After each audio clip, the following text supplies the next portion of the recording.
versos 1 a 17, o capítulo todo. Segunda Epístola de Paulo a Timóteo, 3, 1 a 17.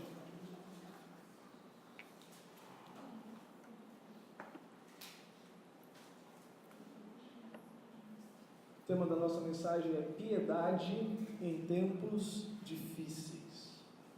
O desafio que os pais têm de viverem piedosamente num mundo totalmente contra Deus.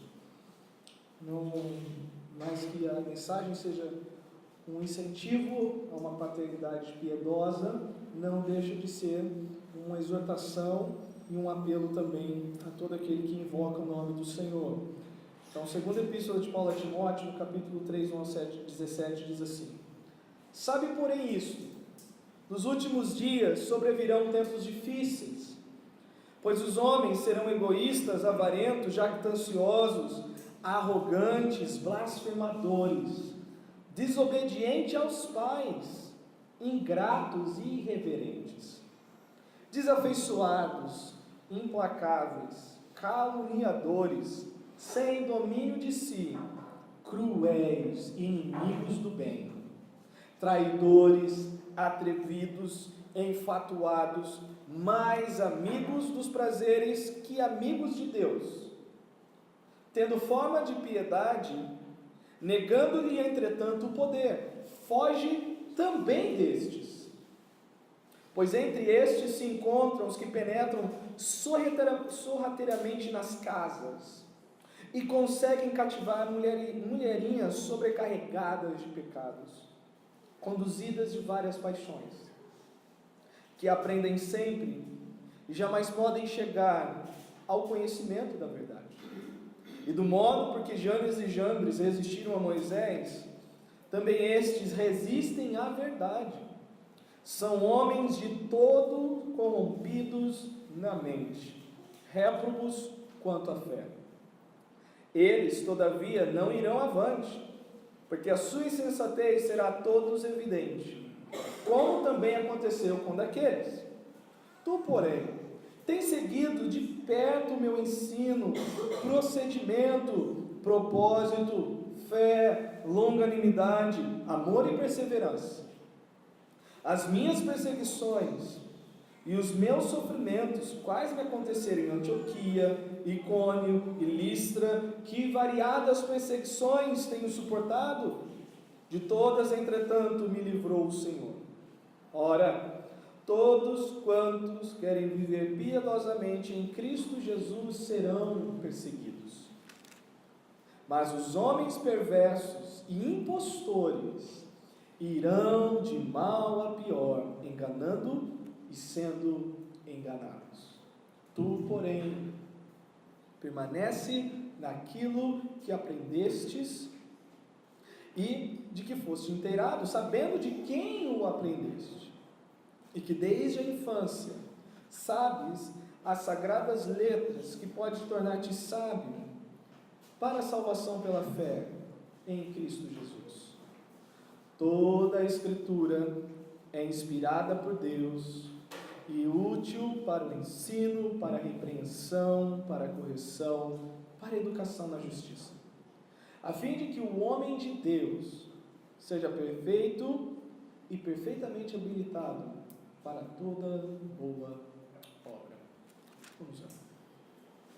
Pai, obrigado pelo momento que o Senhor nos dá nesta manhã de abrirmos a Tua Palavra, de lê-la e de meditar nela. Eu rogo que o Teu Espírito nos conduza à verdade, na aplicação, na interpretação, Senhor, e de ver como que esse texto é relevante para nós hoje. Edifica a Tua igreja e traga glória ao Teu nome, Senhor. Nosso louvor é esse, em nome do Senhor Jesus. Amém. Olha, não é comum ouvir que hoje tem sido uma das épocas mais difíceis para se ter filhos. Há muitas pessoas que estão repensando o desejo de iniciar uma família, ou expandir a família com filhos, por causa dos dias que são difíceis. Não tanto pela situação econômica do país, ainda que isso cause alguma influência no pensamento de certas pessoas, Mas a situação se dá por causa do nosso ambiente moral que nos encontramos.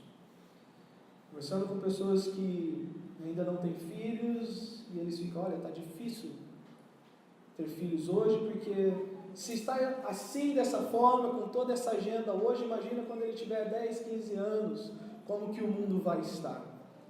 Além disso, somando com essa situação, além disso, igrejas locais, que em tese deveriam ser colunas e baluartes da verdade, fazem da mentira seus pilares e das trevas os seus guias em como viver neste mundo e seguir a Deus. Situação econômica e moral não ajuda, e na maioria do prospecto da nossa nação, da situação evangélica do Brasil, as igrejas locais também não estão contribuindo com isso. Ao invés de serem colunas e baluartes da verdade, estão sendo colunas e baluartes da mentira e tendo as trevas como guia em como viver neste mundo e seguir a Deus. De fato, não vivemos tempos fáceis. Estamos experimentando aquilo que o texto diz. Sabe, porém, isso, nos últimos dias sobrevirão tempos difíceis. A sociedade não ajuda.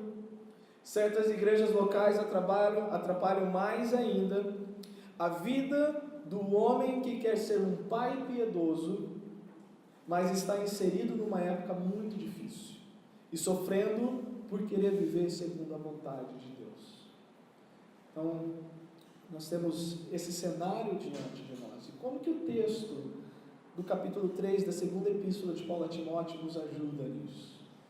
Qual que é a ideia que eu quero extrair desse capítulo para a gente poder trabalhar durante esse sermão? Viver piedosamente é o caminho para não cairmos na perversidade e nem sermos reprovados na fé. Capítulo 3 nos dá essa direção. Andar de uma maneira devota a Deus é o que vai guardar com que nós não sejamos levados por essa onda de perversidade e que nós não sejamos reputados como pessoas reprovadas na matéria da fé. Viver de acordo com a palavra de Deus nos aperfeiçoa e nos habilita para a sua boa obra.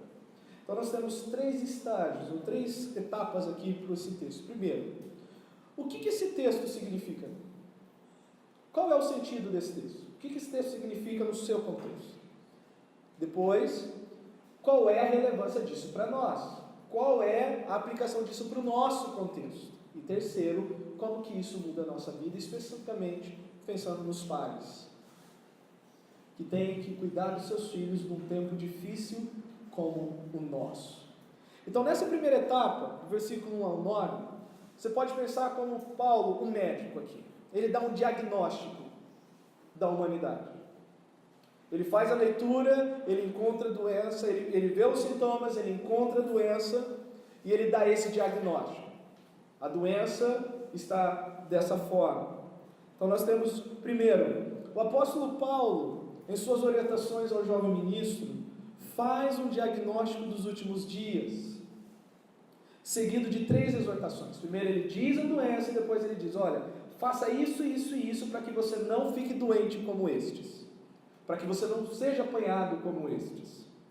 A visão geral da carta é uma recomendação de viver piedosamente a despeito da perseguição que imperava sobre os cristãos. Qual é o contexto histórico disso? A carta de Paulo é logo após Nero ter posto fogo em Roma. E Nero, além de ele ter feito isso, ele culpou os cristãos, a ponto de a religião cristã se tornar ilícita no império. Então, quando Paulo fala de perseguição, de sofrimento, do abandono que ele sofreu, é dentro desse contexto. Você dizer que é um seguidor de Jesus Cristo, que você faz parte da seita do caminho naquele momento da história, era algo para pôr a cabeça a prêmio. Paulo já estava preso.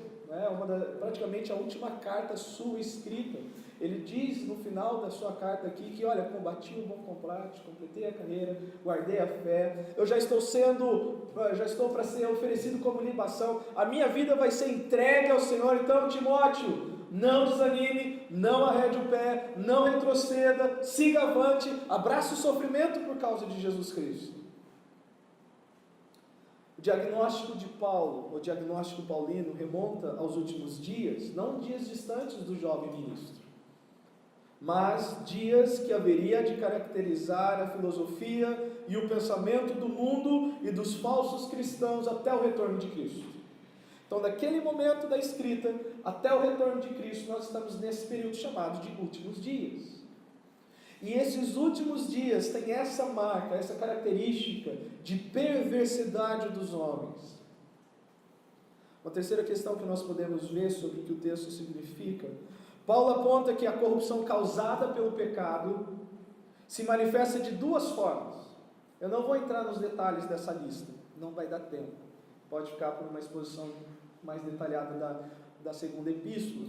Mas quando você lê o capítulo 3, você pode resumir de duas formas. Paulo vê que essa corrupção do pecado ele se manifesta de duas formas. Primeiro, o pecado corrompe o relacionamento do homem com o seu próximo. Quando você olha essa lista, você vê como que os homens se tornam indispostos com o seu semelhante. O seu relacionamento com o próximo é totalmente esfacelado. Só um exemplo: egoístas, arrogantes, desobedientes aos pais, ingratos, desafeiçoados, caluniadores, inimigos do bem. Só uma lista de como que isso afeta o próximo. São pessoas, isso não é difícil nós notarmos hoje. As pessoas vivem como se elas fossem Deus, como se só o que elas querem e pensam importa. Essa é uma característica de alguém perverso. O pecado corrompe o relacionamento com o próximo, mas o pecado também corrompe o relacionamento do homem para com Deus.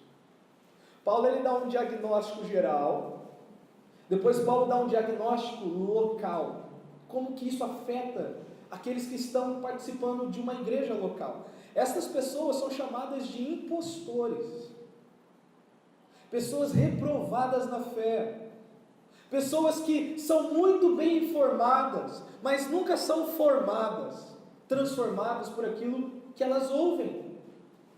A corrupção desses últimos dias tornaria aquele momento, muito difícil para os que vivem piedosamente, que são devotos a Jesus Cristo.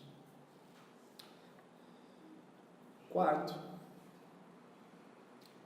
o relacionamento com o próximo, ou no relacionamento com o próximo, a dificuldade está em como cada um vê a si mesmo, e como os demais são medidos a partir de si mesmo. Por isso, a lista dos pecados em relação ao próximo pode ser resumido numa vanglória ou na divinização do homem. Quando você olha, por que os dias serão difíceis? Por que esses tempos serão difíceis, trabalhosos, custosos? Resposta: porque os homens viverão numa vanglória. Eles olharão para si com aquela proposta feita no Éden: sereis como Deus. Só o que você quer, só o que você pensa e só o que você decide importa. Não importa como isso vai afetar os demais. Não importa qual vai ser a consequência disso na vida dos outros. Importa só o que você quer, só o que você sente, só o que você deseja. Você é a pessoa mais importante do mundo. O pecado vai corromper e vai perverter pessoas a este ponto. Eles vão pensar: eu sou Deus, eu sou melhor do que você, e somente o que eu quero e o que eu penso importa. Essa é a característica de alguém perverso. Como que isso afeta o relacionamento com Deus? Como que o diagnóstico de Paulo aponta também o pecado e a dificuldade desse tempo em relação com Deus? No relacionamento com Deus, a dificuldade está em como eles recepcionam a verdade de Deus. Eles ouvem, Paulo aqui não está falando de pessoas pagãs agora, no sentido de, olha, essas pessoas nunca tiveram contato com a palavra. Paulo está falando de pessoas que têm contato com a palavra, que vêm à igreja, que participam de um corpo local, mas que recepcionam a palavra de uma maneira totalmente perversa. O relacionamento com Deus, a dificuldade está em como eles recepcionam a verdade de Deus. Professam piedade ouvida com Deus. Olha o verso 5, tendo forma de piedade, negando-lhes, entretanto, o poder. Depois Paulo fala que essas pessoas aprendem, mas não conhecem. Depois Paulo vai dizer que essas pessoas, elas foram reprovadas, não passaram no teste, sua vida e as obras e os frutos produzidos fazem o seguinte: reprovaram. E no final Paulo categoriza eles da seguinte maneira: estes são impostores. Se apresentam como cristãos, se apresentam como discípulos de Jesus, mas são impostores. Eles professam piedade ouvida com Deus, mas não conseguem demonstrar o poder dessa vida de Deus em suas vidas. Exemplo disso são pessoas extremamente dedicadas no cristianismo. A verso 6 diz: pois estes se encontram os que penetram sorrateiramente nas casas e conseguem cativar mulherinhas sobrecarregadas de pecados, conduzidas de várias paixões, que aprendem sempre. Não são pessoas que não estão abrindo a Bíblia. São pessoas que fazem grupo de estudo, grupo de oração, vão à igreja, mas aquilo que eles estão professando não tem poder na vida deles. Não tem ligação, não tem raiz. Aprendem sempre e jamais podem chegar ao conhecimento da verdade. E aí Paulo ele vai usar uma ilustração histórica para dizer como que esses se comportam diante dos mensageiros de Deus. Assim como Moisés foi enviado diante de Faraó, que pensava que era Deus naquele ponto da história, e eles reagiram com muita resistência, estes, diante daqueles que são enviados de Deus, vão agir igual. E por modo que Janes e Jambres resistiram a Moisés, também estes resistem à verdade. São homens de todo corrompido, na mente, réprobos quanto à fé. São pessoas extremamente dedicadas no cristianismo, em grupos de estudo, reuniões de oração, contudo, sem avançarem no poder do Evangelho que liberta a pessoa de uma vida de pecado, levando-a de fato a viver piedosamente. São pessoas sempre informadas no Evangelho, mas nunca formadas pelo Evangelho. Aquele conhecimento não molda de fato suas vidas. Nós temos, olha, na nossa época isso é muito gritante. Não é porque as pessoas não fazem parte de uma denominação, não é por causa disso, mas é porque pessoas se dizem mais puras que as demais, que conhecem Deus de uma forma mais pura que as demais, mas a vida não demonstra o fruto da presença de Deus. O poder de Deus não é visto na vida dessas pessoas. Paulo diz o seguinte: estes são impostores. Estes fazem com que os dias fiquem difíceis. O resumo deste diagnóstico é que tais pessoas são perversas com o próximo e impostores diante de Deus.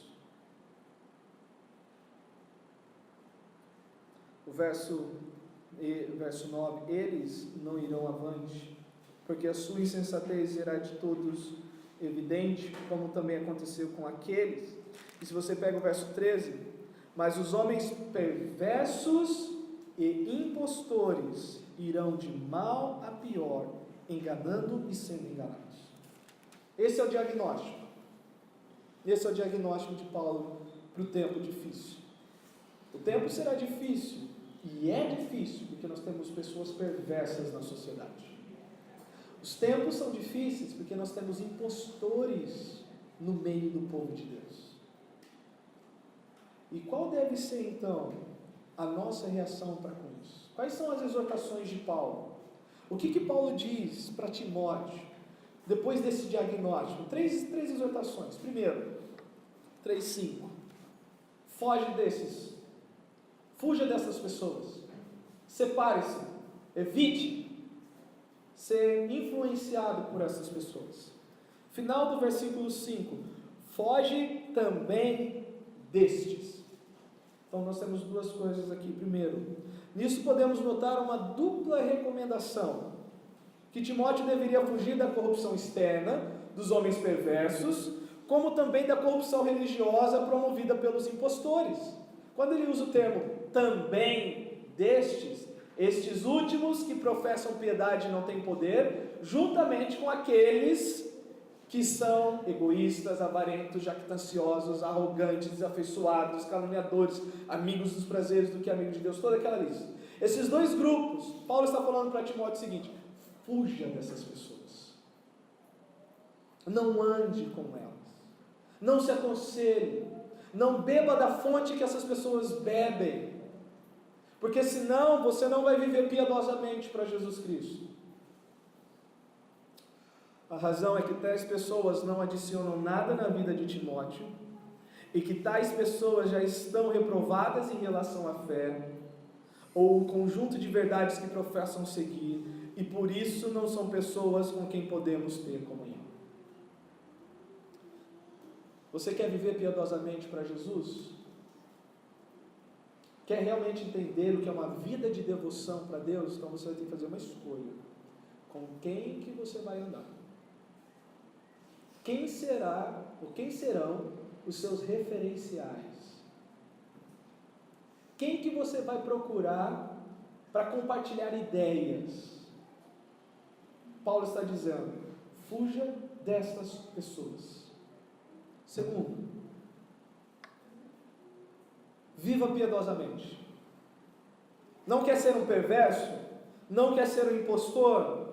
Além de você ter que fugir dessas pessoas, você precisa fazer algo: se dedicar para Deus, consagrar mesmo, viver de uma forma devotada para Deus, compromissada para Deus. 3:10 em diante. Tu, porém, tens seguido de perto o meu ensino, procedimento, propósito, fé, longanimidade, amor e perseverança.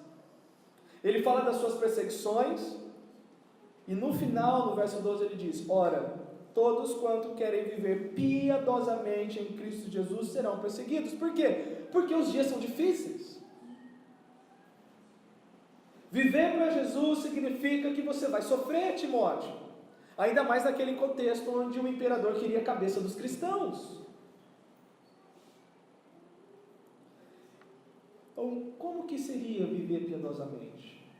Imitando aqueles que imitam a Cristo.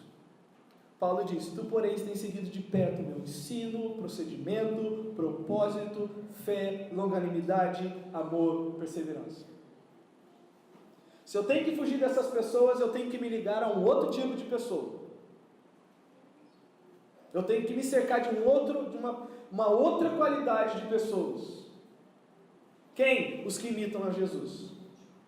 Porque senão eu vou imitar estes que imitam o diabo. Uma vez que os impostores não lhe serviriam em nada, por outro lado, aqueles que andam nos passos de Jesus são pessoas que devem ser estimadas para a comunhão. Você quer ver uma besteira? É alguém dizer o seguinte: eu prefiro andar com o ímpio do que com o crente, porque o crente faz isso, isso, isso, aquilo. Essa pessoa imagina que ser cristão é ser perfeito.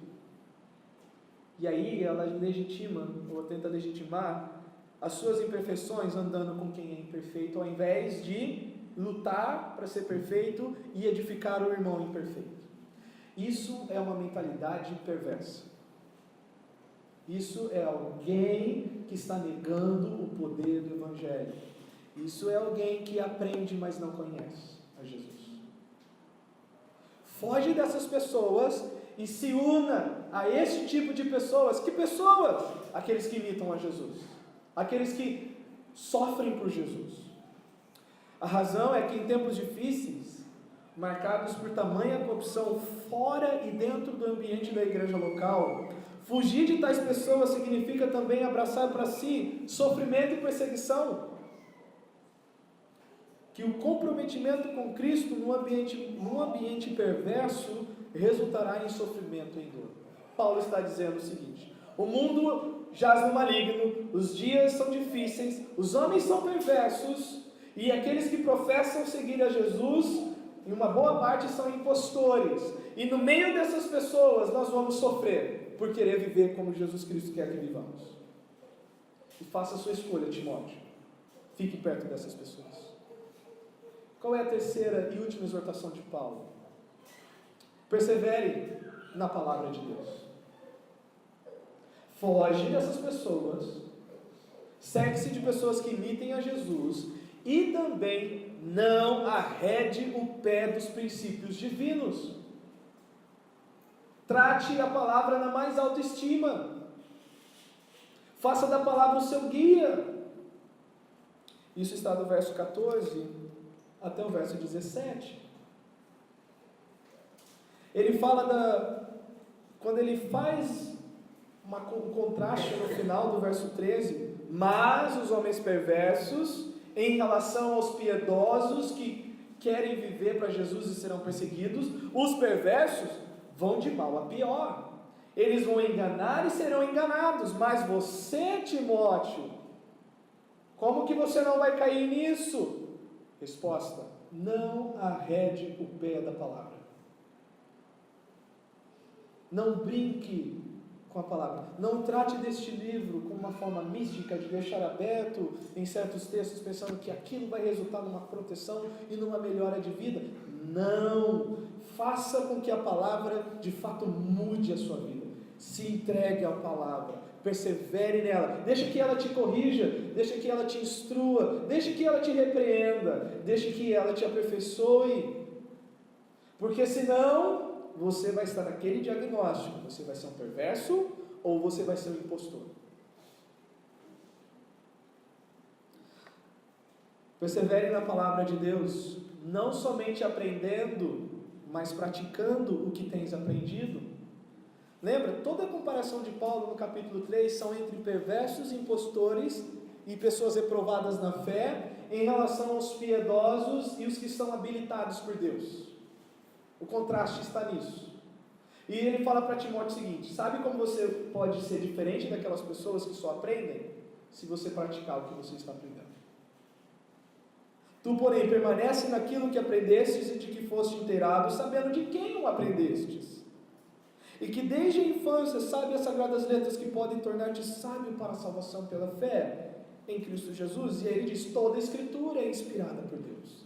E ela é útil para o ensino, para a repreensão, para a correção e para a educação na justiça. Tudo o que o perverso e o impostor não têm. Então, Timóteo, persevere na palavra. A razão é que ninguém pode ser útil para Deus e para a sua obra ou seu povo se rejeitar ou resistir à verdade revelada na Escritura. Paulo falando com o ministro, pessoa que está à frente do rebanho. Não é porque eu fui chamado para ser pastor que automaticamente eu estou plenamente habilitado. É a palavra quem faz isso na minha vida. Não é porque você tem um nome de cristão que automaticamente você está capacitado para a obra, se a palavra não te habilita. Se ela não molda, se ela não corrige, se ela não te educa, se ela não te aperfeiçoa. Não coloque a sua confiança em nada senão Jesus Cristo. Ninguém pode ser útil para Deus e a sua obra, o seu povo, se rejeitar ou resistir à verdade revelada da Escritura, que produz o aperfeiçoamento pessoal, que livra a pessoa da corrupção dos últimos dias, como também opera em todo o nosso ser, a fim de que sejamos habilitados para toda boa obra.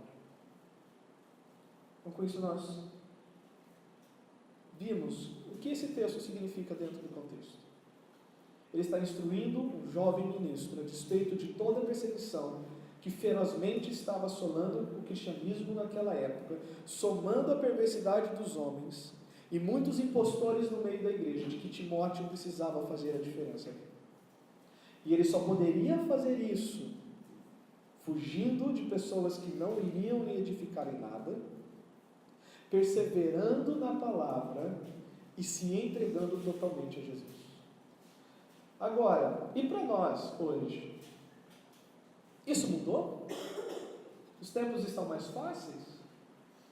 Os tempos estão suportáveis?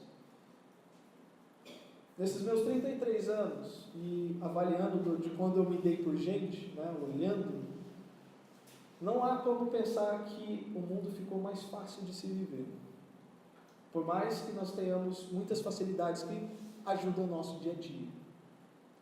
Mas, pensando na relação do homem para com o seu próximo e do homem para com Deus, tudo que Paulo está falando aqui só agravou-se mais ainda. Mais ainda. Então nós temos uma leitura dos nossos dias a partir do diagnóstico de Paulo. O diagnóstico apresentado por Paulo em relação à humanidade não abrandou nem um pouco, pelo contrário, agravou-se mais. Os homens continuam perversos e os impostores continuam surgindo, porém o número de pessoas piedosas dispostas a sofrerem por causa do Evangelho parece cada vez menor.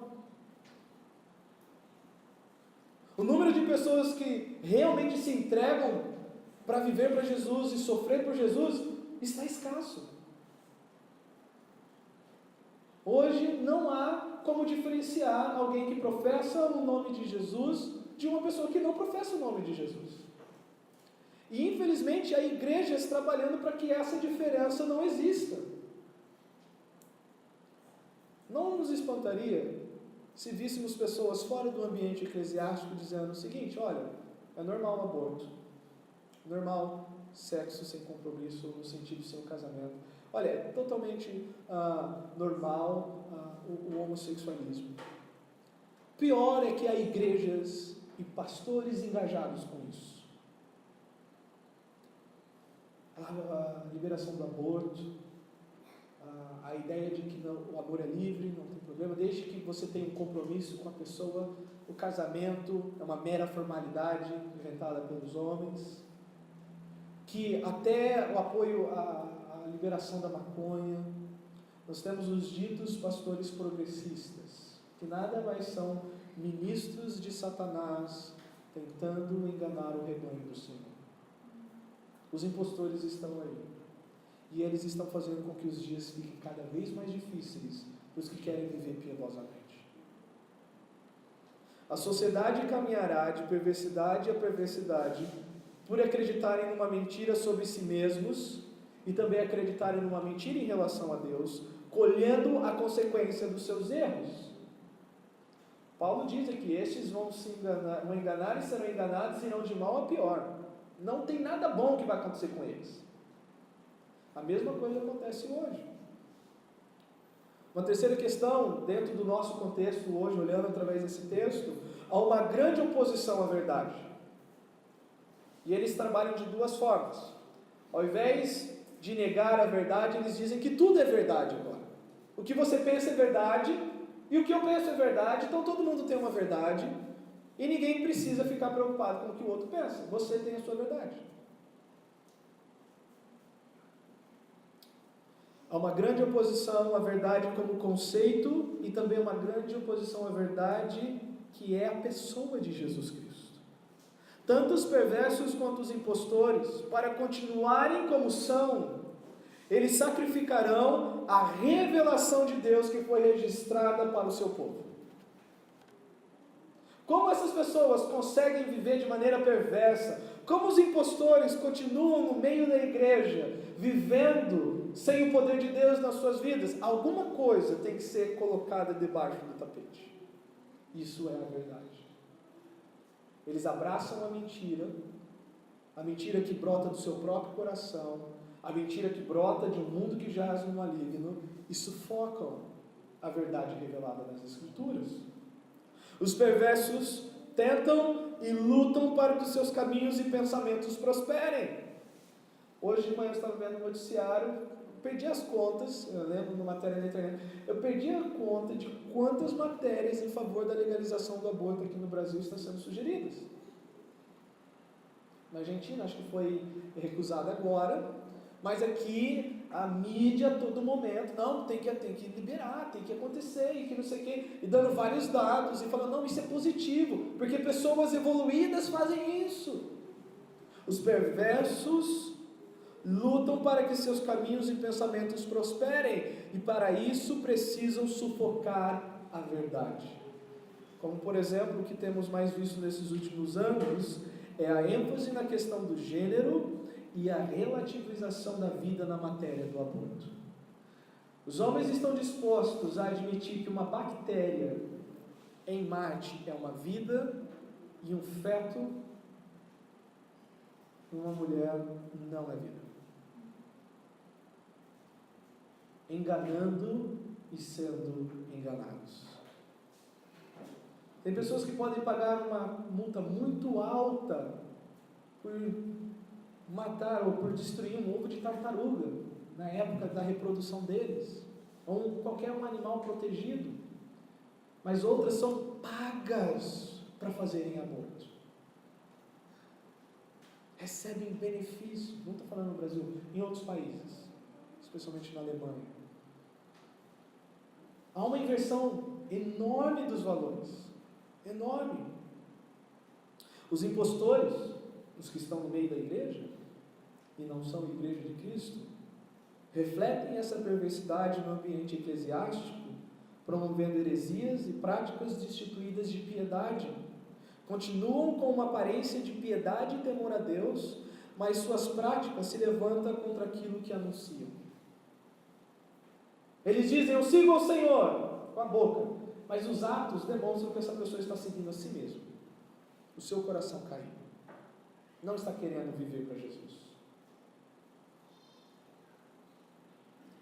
E aqueles que destoam de tudo isso, que não falam a língua dos perversos e que nem abraçam os impostores, as pessoas que não coadunam com isso, que destoam de tudo isso, são as pessoas que fazem da Bíblia a sua regra de fé e prática, e devido a isso colhem uma perseguição e sofrimento por defenderem a verdade.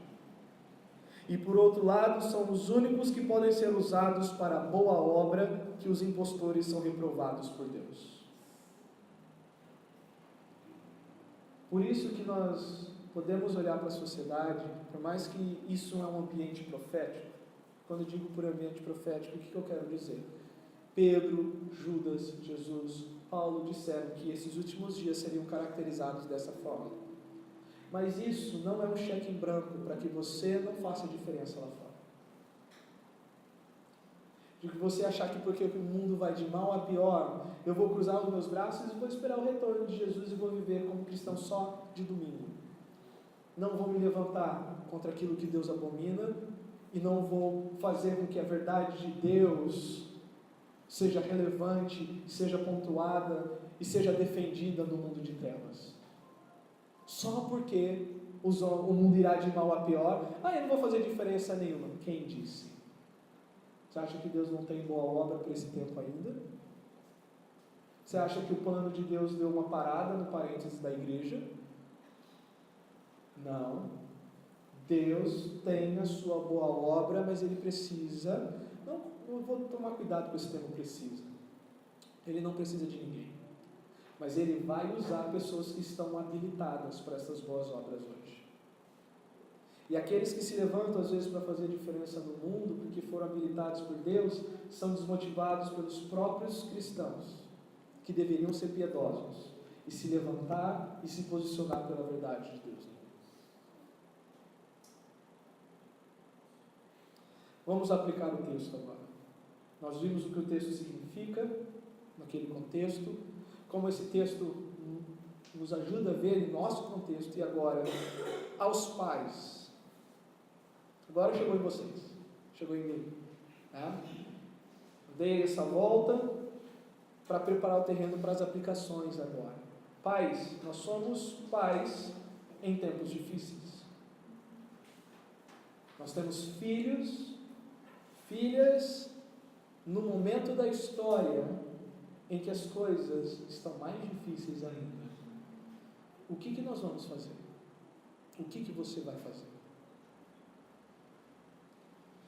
Aos pais, o texto nos chama a atenção para as seguintes questões. Eu tenho pelo menos aqui 6 questões para os pais. Depois eu vou falar para os filhos, depois eu vou falar para os demais.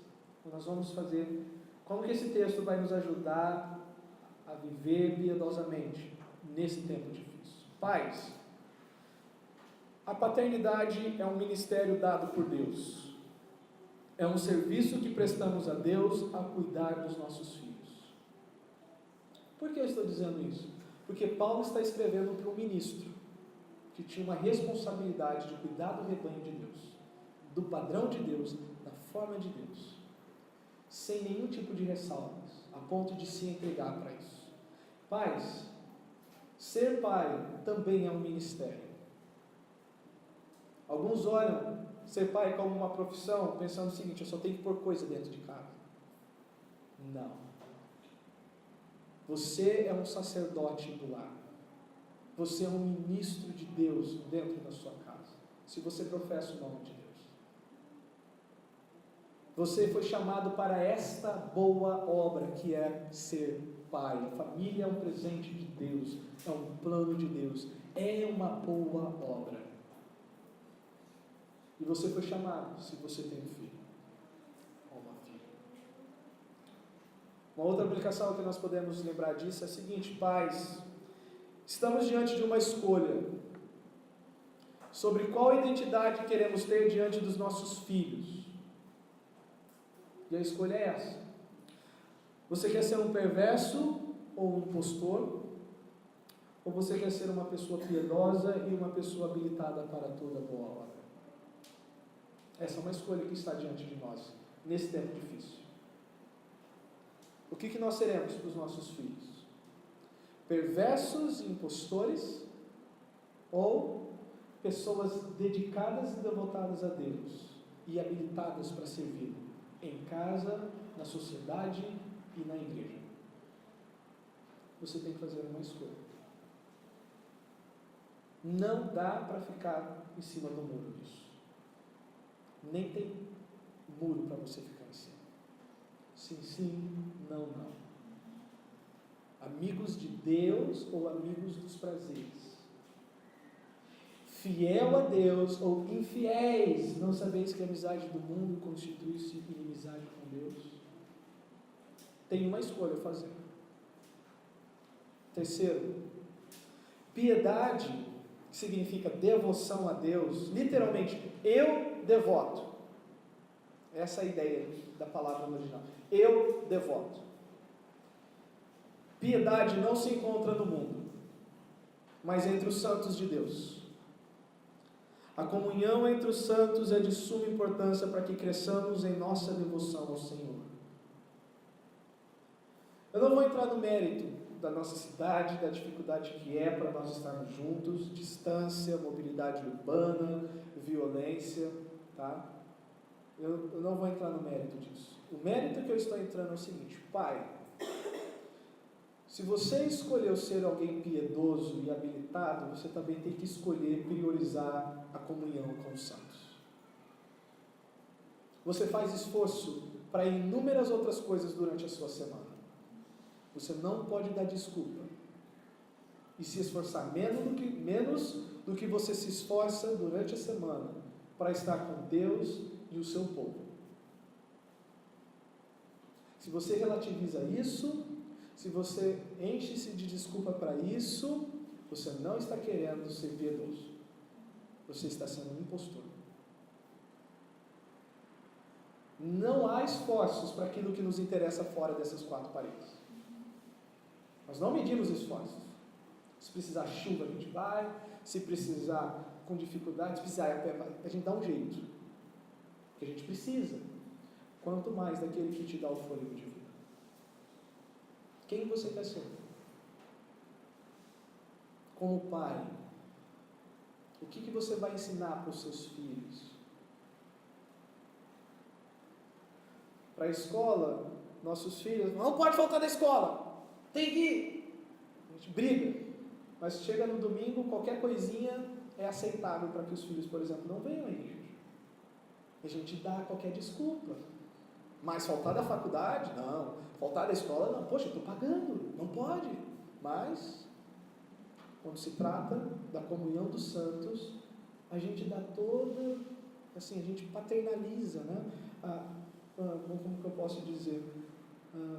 Patrocinamos essa situação, que nada mais é permitir que a perversidade entre no coração destes. Por quê?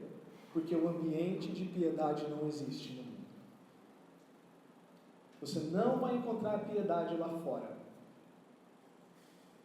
E por isso os que aqui dentro estão devem viver piedosamente. Todos nós, para sermos influência de um para com os outros. Quarto, não existe divórcio entre uma vida piedosa e o sofrimento. Olha, eu quero viver para Deus, mas eu não quero sofrer por causa disso. Não tem como divorciar. Isso não existe. Não tem divórcio nisso. Todos que querem viver piedosamente padecerão, serão perseguidos. Por isso, a maneira como reagimos ao sofrimento por causa da piedade diante dos nossos filhos faz toda a diferença. Se quando você sofre por um estandarte, por uma verdade divina, aí a sua reação diante dos seus filhos é valorizar mais o seu sofrimento do que a verdade pela qual você está sofrendo, você está falando que não vale a pena viver para Deus, vale a pena viver para você mesmo. E com isso você faz, ou empurra eles para a perversidade. E serem impostores, crescerem na igreja e morrerem sem Cristo. Há uma escolha diante de nós, pais. Quem queremos ser e que nós vamos mostrar para os nossos filhos, se vale a pena ou não viver para Deus. Quinto, aos pais ainda, não entreguem seus filhos aos perversos. Não entregue seus filhos aos perversos. Não facilite com que os seus corações sejam cultivados pelo mal. Não jogue fora o trabalho cultivado desde a infância, através das sagradas letras que podem fazê-los sábios, através de Jesus Cristo. E eu não estou falando de maneira genérica, eu estou falando para os pais que têm crianças pequenas aqui, que eu espero poder batizar, se Deus der graça. E para os pais que já têm filhos que cresceram aqui. Eu estou falando diretamente para vocês. Eu não estou generalizando, eu não estou tratando na nuvem isso. Estou falando abertamente para vocês. Não entreguem seus filhos para o mundo. E não pense que isso vai acontecer se tem que ter mais atividade para atrair jovens. Isso é uma muleta. Isso é uma muleta. Nós não podemos usar disso para fazer com que Cristo seja interessante para eles. Então, como que isso pode acontecer? Tem pelo menos aqui 4 conselhos. Primeiro, não cesse de ensiná-los, mesmo quando resistirem à verdade. Não cesse de ensinar. Não cesse de mostrar. É isso que Deus quer. Lembra? Lembra de quem aprendestes as sagradas letras, que desde a infância pode tornar-te sábio para a salvação de Jesus Cristo. Não deixe de ensinar. Mesmo quando você olha, não está tendo resultado. Não está no seu, não é responsabilidade sua produzir resultado. É sua responsabilidade apresentar o padrão. O que eu já ouvi de pais dizendo, olha, eu não uso varinha porque não funciona. Deus falou para usar vara. E em um determinado momento Deus vai trazer o resultado. Quando você pensa que o método de Deus não funciona, porque não saiu no tempo que você esperava, e você começa a usar um método fora de Deus, você está agindo como um impostor. E você não está perseverando na palavra. Isso é só um exemplo. Ensine os seus filhos, mesmo quando eles resistirem à verdade. Persevere. Não cesse de lançar a semente, você é o semeador. Você é o semeador dentro da sua casa. É você que está diante do solo, não sou eu. É você que acorda e dorme com os seus filhos. Semeie a palavra com sabedoria, não por força nem por violência, mas pelo Espírito, diz o Senhor. Mas pontue. Diga, olha, Deus se agrada disso, nós vamos fazer isso porque isso é a vontade de Deus. Olha, nós não vamos fazer isso porque Deus não se agrada disso. Olha, filhos, pensando naqueles que já têm filhos maiores, né, que a disciplina não é mais uma ferramenta e você tem que apelar para a sua influência na vida deles, não se cale diante do erro. Não faça vistas grossas. Continue dizendo o seguinte, olha, você talvez já pensa que é maior de idade ou qualquer coisa, mas como seu pai, eu estou aqui ainda como um profeta, te avisar qual é a vontade de Deus para você. Se você vai querer seguir ou não, isso é um problema seu. Mas a minha responsabilidade eu vou cumprir enquanto você estiver debaixo do meu teto. Se você desobedecer, não vai ser porque eu patrocinei a sua desobediência, mas foi porque você foi rebelde e de coração duro. Não cesse de ensinar. Segundo conselho dentro disso, viva piedosamente para que vejam Deus através da sua vida. Os filhos sabem quando o discurso não casa com a vida, e eles vão pôr o dedo na nossa cara, pode ter certeza. Quem é você para falar isso? Por isso, viva piedosamente. Viva piedosamente, para que eles vejam Deus na sua vida. Terceiro conselho: no que estiver a seu alcance, restrinja o mal dentro da sua casa, feche as portas para o mal ao invés de escancará-las. Pai, você é a autoridade dentro de casa, não os seus filhos. O bem-estar deles não fala mais alto do que o seu compromisso com Deus. Não abra as portas para o mal dentro da sua casa. Se precisar pegar celular, pegue. Se precisar cortar informática, corte. Se precisar, olha, não vou te dar dinheiro para você ir em tal lugar, porque ali não vai te adicionar nada, não dê. Não abra as portas para o mal dentro da sua casa. Quarto conselho: ore e continue orando. Ore e continue orando. Cuidar de filhos é uma boa obra, que somente Deus, através da sua palavra, pode te tornar habilitado para fazê-lo. Lembra? Perfeito e perfeitamente habilitado para toda boa obra. Cuidar de filhos é uma boa obra, mas é Deus quem te habilita para isso. Você quer vê-los transformados? Então deixe ser transformado por Deus também. Sucesso aqui de falar aos pais. Agora eu vou falar aos filhos. Tá? Bernardo, Gustavo, Lívia, ali ó, o trio, né? Deixa eu ver aqui, Sofia. Vou falar para as crianças agora, para os filhos. Preste bem atenção aqui para mim, ó. Filhos, quem você quer ser? A mesma pergunta cabe a você. Quando você estiver diante do espelho, pergunte-se: quem eu sou agora diante dos homens e diante de Deus?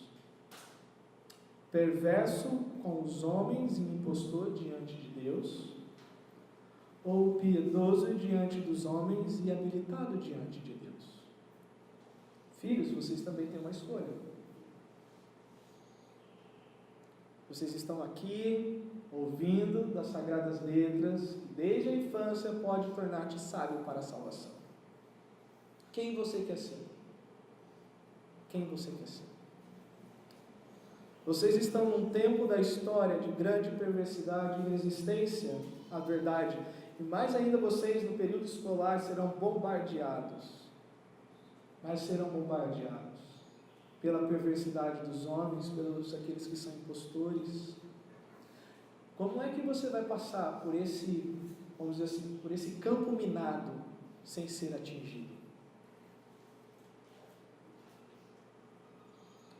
Vocês estão num tempo da história de grande perversidade e resistência à verdade, não sejam reprovados ao amarem o louvor dos homens e rejeitarem a glória de Deus em suas vidas, para evitarem sofrimento. É aquele período da escola que, eu não quero que os outros riam de mim, eu não quero ficar de fora de tal grupo, não, eu quero ser bem visto. Com isso, eu abro mão daquilo que vai causar tudo isso diante dessas pessoas perversas, que é o quê? O nome de Jesus. Não façam isso. Essa foi a palavra aos filhos e agora aos demais, né? Independente se tem filho ou não, casado ou não. O perverso só se dará conta de sua perversidade se os piedosos se apresentarem para as boas obras que Deus ainda tem para realizar através da igreja. Sabe como essas pessoas terão noção de que elas são perversas e de que os impostores não são quem eles pensam que são? Se você viver piedosamente, de tal forma que eles vão olhar e dizer, mas eu não sou isso. Tem alguma coisa errada comigo, não com você, mas comigo. Isso é para todo mundo. Isso é para todo mundo. Os impostores só se darão conta de que estão reprovados na fé se os obreiros aprovados se apresentarem. Onde estão os obreiros aprovados? Procure apresentar-te a Deus aprovado como obreiro que não tem do que se envergonhar e que maneja bem a palavra da verdade. São estes que vão dar contraste para os que são reprovados. Do contrário, ainda vai continuar essa visão popular da igreja. É tudo farinha do mesmo saco. Não tem diferença. Por que não tem diferença? Aonde estão os piedosos? Aonde estão os aprovados? Aonde estão os obreiros? Mas saiba do seguinte: você só pode ser isso se você já recebeu o Evangelho. Se você entendeu de início que você é um perverso, e de que essa situação de perversidade te afasta de Deus. A perversidade não está tanto no que fazemos, mas é quem somos. A nossa natureza precisa ser transformada. Novo nascimento é necessário. Arrependimento e confiança incondicional em Cristo é requerida. Sem isso, ninguém pode ser chamado filho de Deus. E essa é a boa, ou a primeira boa obra que você precisa abraçar. Não a que você vai fazer, mas a boa obra que Deus vai realizar na sua vida, te fazendo filho de Deus. Para daí então, você poder realizar boas obras em nome do Senhor. Viver piedosamente, fazer diferença nesse tempo difícil, especialmente dentro da sua casa, demonstrar o que de fato é ser uma pessoa que segue a Jesus, não importa o custo que se tenha. Pai, Deus abençoe, que Ele nos ajude a viver piedosamente como pais, para que os nossos filhos queiram nos imitar e seguir Jesus como também temos seguido. Vamos orar. Pai, obrigado pela Tua palavra e a relevância dela para os nossos dias. Tua palavra é eterna, não há tempo onde ela não seja útil e não há situação onde ela não se encaixe. Agradecemos pela exortação do Teu apóstolo a esse jovem ministro e também a nós hoje, de que homens piedosos, pessoas que estão habilitadas pela Sua palavra, é o que vai tornar os dias menos difíceis e trarão glória ao Teu nome. Abençoe os pais que aqui estão, ajude com que cada um viva piedosamente, permaneça firme na sua vontade, na sua palavra, mesmo que isso gere sofrimento, mas que nisso tudo eles possam ser reconhecidos como filhos de Deus. Em nome do Senhor Jesus.